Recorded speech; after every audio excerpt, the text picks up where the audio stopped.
Jadi Han ini adalah huruf H-nya ini dalam bahasa Inggris ya, honor, kehormatan. A-nya ini ada, seni. N ini nation building. Tahu nggak Han? Ini orang mau lawan kamu, dia semalam nggak bisa tidur. Ternyata kita berdua sama-sama takutnya gitu loh. Hai Smart Fighter, saat ini Anda berada di tayangan channel Erukali. Bantulah channel ini berkembang dengan cara subscribe dan share video-videonya. Terima kasih.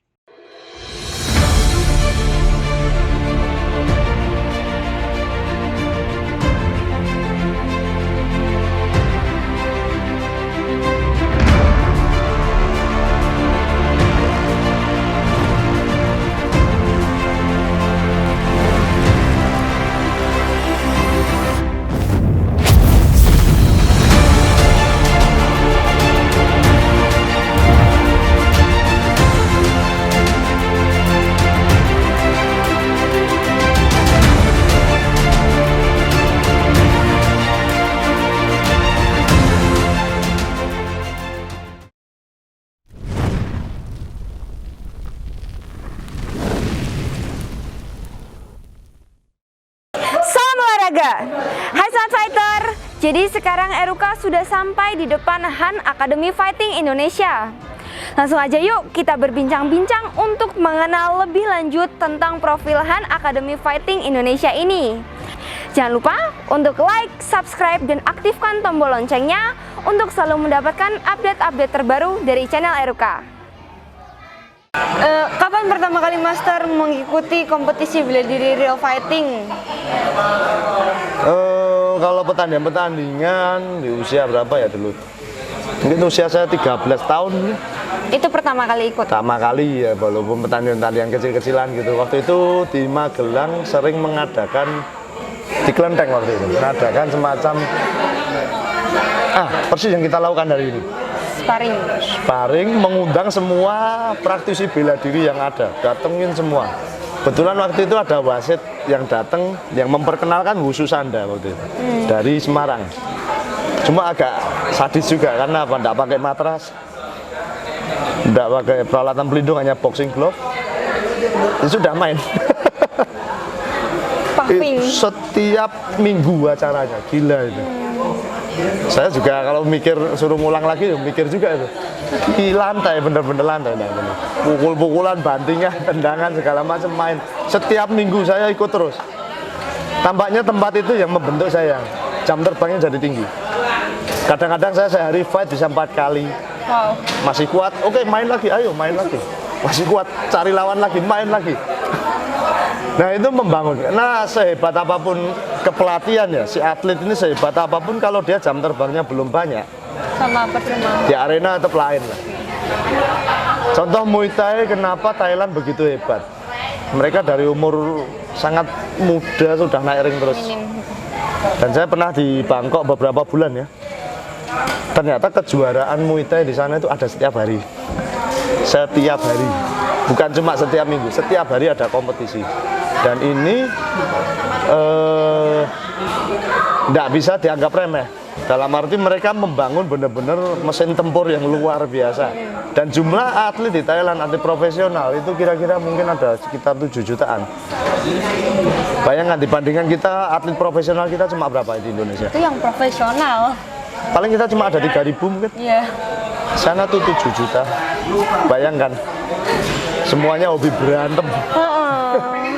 Dan dari sekian ini kompetisi terus, mereka main terus, setiap minggu mungkin main. Rekor sampai 200, 300, itu biasa. Lihat aja mereka di arena, nggak ada nervous lagi. Ya, mungkin itu juga salah satu cara dari mereka biar mengatasi rasa nervous dan nambah jam terbang atlet-atletnya juga mungkin ya, Coach. Itu kultur sih, budaya. Dalam arti karena budaya mereka sangat kental dengan sport itu ya. Iya. Dibangun terus, negara support, promotor support, semuanya dibuat arena. Saya rasa kalau Indonesia mau hebat juga harus buatin gitu. Entah cabornya apa, Wushu Sanda, tinju, kickboxing, harusnya gitu. Event terus. Ini yang saya sedang coba di Solo Raya ini. Minimal Karanganyar ikut, Sukoharjo ikut, minimal seputar Boyolali, atau mungkin ini sebagian Jogja datang ikut sparring. Dan Eruka sendiri datang dari Semarang. Selamat datang di Han. Iya, terima kasih banyak Master. Artinya ini sparring itu kita tidak boleh ego. Iya. Dalam sparring ini mau menang mau kalah kita lupakan. Just fun, belajar. Yang penting belajar. Buat nambah wawasan juga. Ah betul, wawasan, nambah kenalan. Iya. Kadang maaf kalau teman-teman di sini agak-agak gila. Tapi mereka nakalnya itu nakal positif. Iya. Ya. Membangun, saling mendukung temannya. Mungkin memang bercanda-bercanda seperti itu kan masih wajar-wajar. Wajar. Oh. Ya. Nah, Master, apa yang membuat Master mendirikan Han Academy dan sekaligus melatih para atletnya, Master? Motivasinya, Master? Di awal saya memang hobi ya bela diri, dan awalnya tuh banyak adik-adik junior saya minta saya membantu dia persiapan pertandingan dulu. Dan saya memang di Magelang sudah membantu guru saya melatih. Jadi ya saya udah jadi asisten lama gitu. Otomatis jam terbang saya sebagai pelatih dan sebagai atlet ini hampir beriringan. Iya.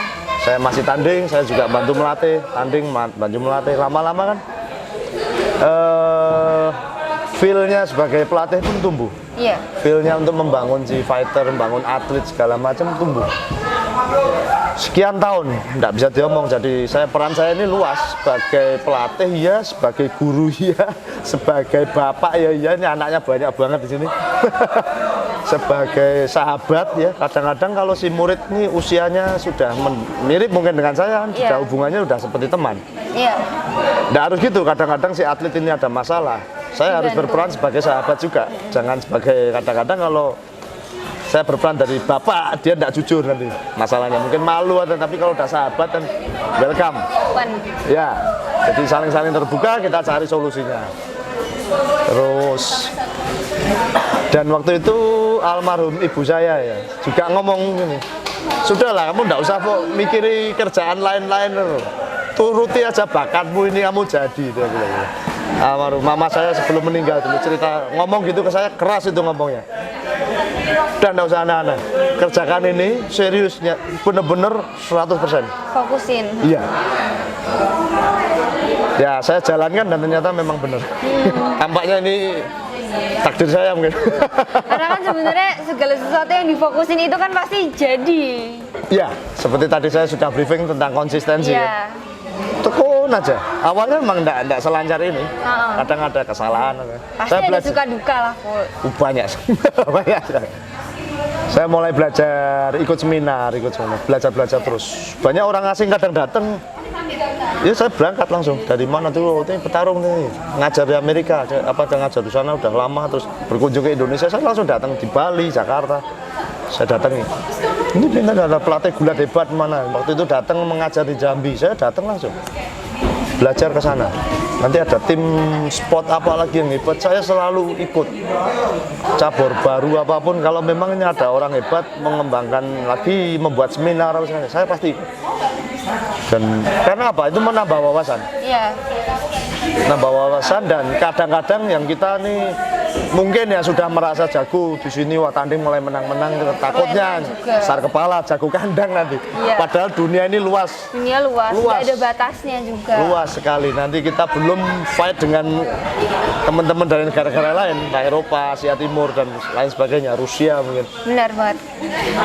Berapa atlet-atlet petarung yang sudah master bimbing, baik itu di kelas amatir juga One Pride serta One Champions nih, Master? Oh, seluruh atlet ya? Iya. Seluruh cabang? Iya. Mungkin ada 300-an. Oh, banyak juga ya, Master ya? Seluruh cabang ya, dari Magelang, Bogor. Saat ini barusan ada yang buka di Jakarta. Iya. Sana yang berkembang sementara baru jiu-jitsunya. Jiu-jitsu. Ya, kebetulan murid saya yang berkembang ke sana, yang memang keahliannya itu. Dia belum mengerti striking apa, tapi tidak apa, kembangin dulu. Dan di perguruan Yusika ini kan memang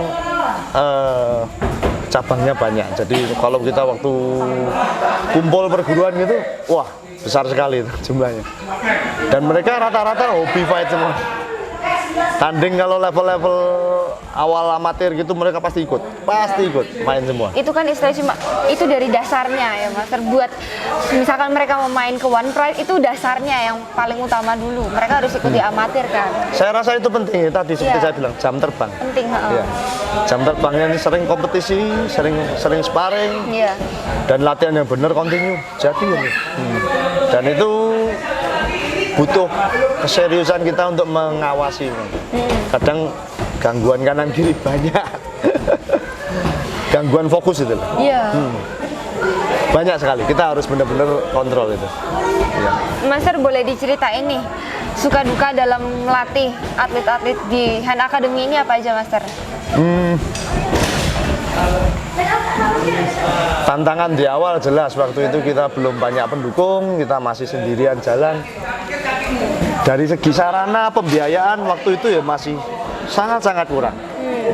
Saya memberangkatkan kejuaraan daerah boxing aja sampai dulu hutang-hutang temen kok. Kurang biayanya. Berangkatkan pertandingan itu. Saya bela-belain, saya kerja, saya melatih. Dulu saya distribusi air kan itu. Anak-anak ikut kerja saya. Keliling. Waduh. Oke, itu buat sanggup berangkat. nekat banget. Di situ tapi bagus sekali terbentuk semacam persaudaraan yang sangat erat. Sampai sekarang. Mereka Justru ini malah yang kayak gitu itu persaudaraannya kuat Master. sangat kuat. Sampai sekarang mereka ini walaupun sudah mungkin ya sebagian generasi atlet pertama saya sudah tidak bertanding ya, mereka masih silaturahmi, masih berkunjung, masih bantu saya mengajar. Seperti Nugroho tadi itu masih membantu melatih. Iya. Dengan ikhlas. Mending kayak gitu Mas, sasana kecil tapi persaudaraannya tinggi. Betul. Daripada sasana besar pilih-pilih teman yang kaya yang ditemenin. Nanti kalau yang jangan. enggak disingkirin gitu kan sering banyak banget tuh yang kayak gitu tuh, Jangan. Master. Di sini kita komit tidak terganggu politik, masalah uang atau agama atau apapun suku. Semua harus guyup. Nah Master, mohon tips dan pesan-pesan khususnya buat pecinta seni bela diri Real Fighting juga masyarakat luas yang menonton channel YouTube Eruka ini Master. Bela diri ini adalah suatu bagian dari seni, ya. Manusia ini sebetulnya kan punya jiwa art masing-masing ya, bawaan seninya. Kalau memang menyukai satu bidang ini, seni, ataupun kita menyukai bidang di sisi lain, bela diri ini menawarkan juga di sisi sportnya, sisi kesehatan. Coba diikuti, belajar benar-benar, janganlah berhenti dalam 1 tahun, benar-benar setahun full. Kenapa? Seringkali praktisi bela diri ini berhenti di setahun pertama. Sebelum setahun itu sudah berhenti, bosan mungkin. Sebosan-bosannya, cobalah datang ke klub, tetap belajar. Nonton mungkin kalau nggak mau latihan, silakan duduk, mungkin nonton aja. Artinya, banyak benefit yang bisa kita dapat di sini. Ya termasuk tadi itu pendidikan karakter, pendidikan kesehatan, minimal kita sehat. Sehat bisa kerja bagus, bisa sekolah dengan baik. Juga tentang seni ya, bagi yang memang menyukai seni, silakan belajar. Bela diri berhubungan erat dengan yang namanya art, makanya disebut martial art, seni bela diri. Jadi banyak hal yang dipelajari di sini. Sangat sayang kalau manusia atau siapapun atau orang terlahir tanpa pernah mengenal bela diri. Saya rasa sayang sekali, rugi besar. Jadi monggo selamat belajar. Nah Master, pesan-pesan buat Eruka nih Master. Eruka, ya selama ini Eruka mulai karir ya, Iya. di sport. Sama seperti saya selalu support ke atlet-atlet saya juga bahwa proses bela diri itu tidak bisa dijalani hanya dalam setahun 2 tahun. Proses prestasi apalagi jalani seumur hidup. Dalam arti jangan pernah sampai jenuh terus menyerah. Oke, di titik itu pasti nanti suatu hari ngalami. Pasti. Eruka. Di situ Eruka akan membutuhkan banyak rekan yang mendukung, entah tim, entah orang tua, entah pelatih atau siapapun. Harus selalu bangkit. Dalam arti titik jenuh ini bahaya. Iya. Banyak.